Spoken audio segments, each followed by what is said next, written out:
ചില ദിവസം രാവിലെ എണീക്കുക എന്ന് പറഞ്ഞാൽ അത്ര ബുദ്ധിമുട്ടുള്ള കാര്യം വേറെ ഒന്നുമില്ല. എന്നറിയാതെ കിടന്ന് ഉറങ്ങിക്കഴിഞ്ഞാലോ, എണീറ്റില്ലല്ലോ, ജിമ്മിൽ പോയില്ലല്ലോ എന്നുള്ള കുറ്റബോധം കാരണം ആ ദിവസം പോയി കിട്ടും. ജിമ്മിലെത്തി ഒരു ചെറിയ വാമപ്പൊക്കെ കഴിഞ്ഞതിന് ശേഷം വിഷ്ണുവിൻ്റെ ശിഷ്യത്വം ഓർ ശിക്ഷണം അതിലുള്ള കുറച്ച് കലാപരിപാടികളൊക്കെ കഴിച്ചു വെച്ചു കേട്ടോ. പുള്ളി മുന്നേ 6 പാക്കും മിസ്റ്റർ പൂഞ്ഞിക്കരയൊക്കെ ആയിരുന്നല്ലോ, അതുകൊണ്ട് പുള്ളിയാണ് എൻ്റെ ജിമ്മിലാശാൻ. തിരക്കേടില്ല. അങ്ങനെ ആ പരിപാടിയെല്ലാം കഴിഞ്ഞ് തിരിച്ച് വീട്ടിലെത്തി.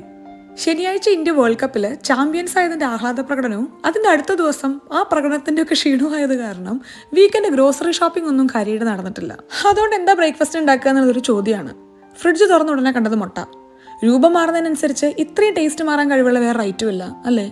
ഈ ഒരു വേഴ്സറ്റൈൽ നേച്ചറിന് മുട്ട പുരസ്കാരം അർഹിക്കുന്നു എന്നാണ് എൻ്റെ അഭിപ്രായം. എന്താണ് നിങ്ങളുടെ അഭിപ്രായം? അതുകൊണ്ട് ഇന്ന് നമുക്ക് ചായ മാറ്റാം.